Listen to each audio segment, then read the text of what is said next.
All right. Hey, Rabbi Elana, how are you today? It's good to see you, Pastor Blair. Good to see you. You're outside. It looks beautiful in your backyard there. And Yeah, we're here in the self-isolation world, but it gives us a chance to connect through Zoom. So thanks for taking time to have yeah. a Thanks for the conversation and share with our community. So I just want to begin by just checking in with you and how you're doing, and maybe if you could share just something that's been helping you in this time, some reflection or guidance, maybe from the Torah that you find helpful as we kind of make our way through this pandemic season. Yeah.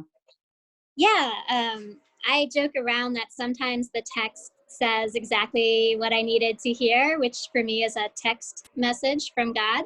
Oh, that's good. I want to use that. I'm going to borrow that. Yeah. Please do.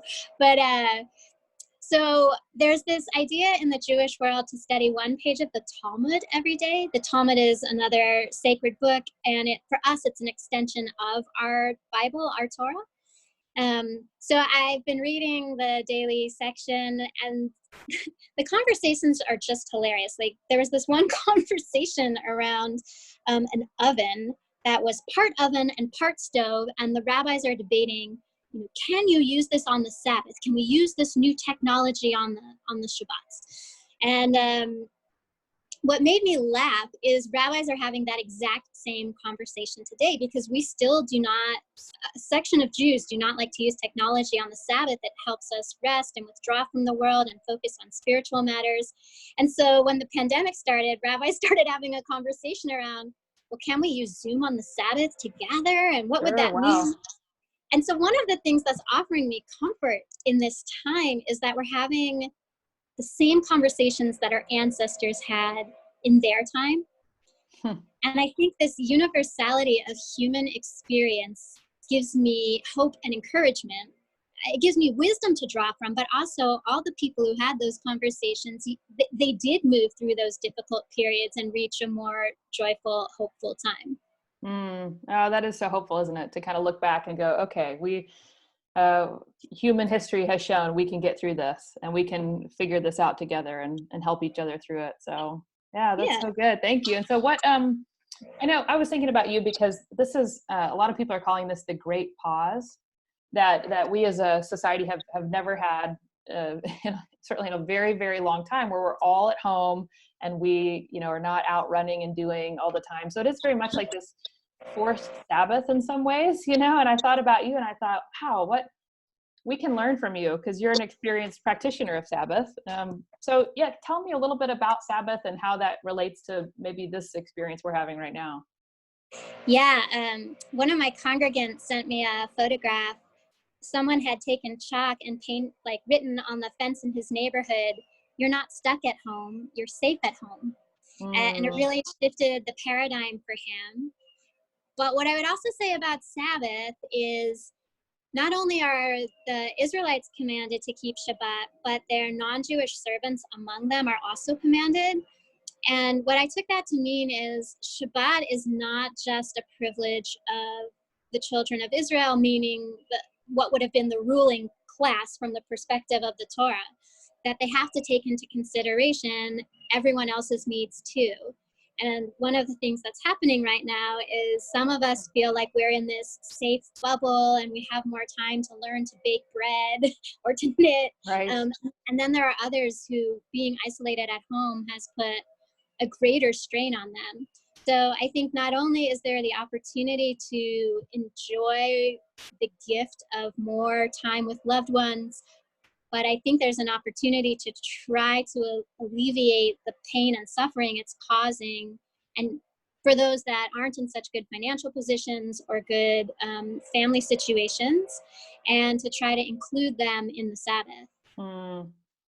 Oh, that's really good. Yeah, and just you're so right. And what we're seeing too, what is coming out in this time is we are seeing all the needs that we have and all the injustices too in our country. Like it's all becoming very clear. And will we choose to see it and participate in helping to solve some of these problems, or will we kind of ignore and do our own uh, thing? I guess. So yeah. I mean, I love that you're incorporating that into Sabbath. I hadn't thought about that. Yeah. So as a family, how do you do that? Like, how do you practice Sabbath together? how do you have these kinds of conversations with your kids? Because how old are your kids now? They're 10 and 12. Okay. Yeah. So what is it like? How are they experiencing this, and how do you kind of bring your faith into the midst of this moment? We're a family of introverts.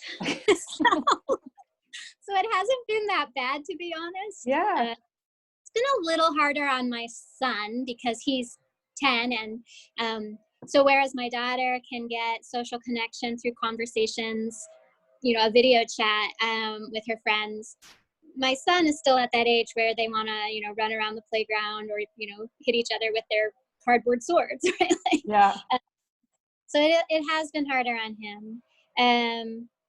But what we talk about a lot in my family is, okay, only one of us can have a crisis at a time. It's really And then good. and then the other three family members jump in and give hugs or listen, or there's something they can actually physically do to help. Yeah. And it's also been a time of new responsibilities. So I have been working a lot with my congregation. It's settling down now, but at first I was working more hours than normal. And so my children learned about being team members and scrubbing toilets and helping with dinner and just things I had not asked them to do before. Wow. And Yeah. they're not always thrilled with those opportunities, but it's a good time for a conversation around what a big help they are and how valuable their help is. And I think it is empowering them. They can't fix the fact that hundreds of thousands of people are dying, and they can't fix the fact that millions of people are losing their jobs, but they can chop an onion and see that makes mom's day easier. And they can help dad figure out what items are going to the food pantry this week. Yeah, So that's that agency. service mentality. Yeah, and agency. Yeah, that's really good. And I do recognize what an important time it is for parents to have those conversations too with their kids, to say, yeah, we got to help out around here. And also we can't all have crisis at the same time. Like, I love that you said that. I was listening to, I think it was Brene Brown, her podcast recently, and I don't remember exactly her phrasing of it, but they check in with each other and they're like, okay, what percentage do you have left today? And it's like, so if her husband says, look, I got 30%, and she goes, oh, that's a bummer because I got 10%, then they know, they go, okay, well, what are we going to do to make up that gap? Like, what's our gap plan? So I think that's really good practice for families to just check in and be honest with each other, because there is so much anxiety right now, and we all, we all carry that anxiety in different ways. And so how does that show up in our families? And then how do we work through that conflict together, or a conversation together? So. And I would also say to parents who are feeling overwhelmed with trying to work from home and help their kids go to school, and maybe they're trying to keep up the yard or the house in a way they haven't had to. Moses was called on to take up a task that he was not prepared to do. I love that you're bringing Moses into this. This is great. Yeah. Yeah, God said, hey, Moses, go to Egypt. And Moses said, send someone else, right? You got the wrong guy. But Moses's greatest quality was his humility. And part of why he was chosen for the task is he wasn't ready. He didn't think that everything he did was going to be awesome. And I think that's an important message to parents too, right? Like, we're not going to know how to get onto every kid's school technology or figure out how to do our 8-hour, 10-hour workday, but we already gave 6 hours to household chores and children.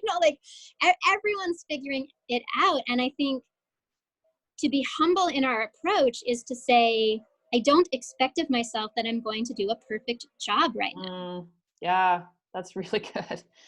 Yeah, we need to hear that a little. And we would use the word, certainly grace. Like, that's giving grace to yourself and to your family, and to say, yeah, let's just do the best we can. And it's not going to be perfect, and that's okay. Yeah. Yeah. Oh, I love the Moses reference. Thank you. Cause I'm doing a sermon series on the wilderness. And so we, this week we're looking at the manna in the wilderness story, and how God provides in the midst of wilderness. And so I think about that, in the midst of our crisis right now, how is God providing for us? What are the things that we can see that are coming our way of a provision to help us get through this time, So are there any other, when you think of wilderness, now I'm trying to like get sermon ideas from you, but a classic clergy friend technique. Exactly right. So when you think of wilderness, what comes to mind, like for you? Just anything. I'll take notes. Yeah. So the wilderness is the majority of the books of the Torah. So Torah technically is the first 5 books of the Jewish and Christian Bibles, and it only goes through Deuteronomy. Joshua is not included. And what that means is the Jewish people never arrive. So wow. we do read the other books of our Bible, but the first 5 books take priority, and we read them in an annual cycle. And that means that every fall, when we get to the end of the cycle, we start right over again with Genesis. We don't move into Joshua where there's an arrival. Wow. It's not that I want this pandemic to last forever and that we'll never arrive at a vaccine and life restoring, normal life restoring. But I do think there is a question to ponder of what is this journey in the wilderness teaching me? Yeah, I love that. And that's, if we're able to have some reflection in the midst of the journey, I think that's really important to take time and say, yeah, what am I learning here? What's the invitation here? So I love that. I'm hoping that our sermon series will inspire some of that thought and conversation. So you're so good. I love talking with you about everything. And so I guess I'm just sending blessings your way of peace for your family and just continued rest, and to your congregation too. We think the world of your congregation and just want to extend best wishes to them on behalf of Arapahoe. So, well, blessings right back at you. It was my honor to participate, and I love visiting with your community. So blessings back to Arapahoe. All right. Thank you. Yes. Well, we'll see you soon. All right. All right. Bye.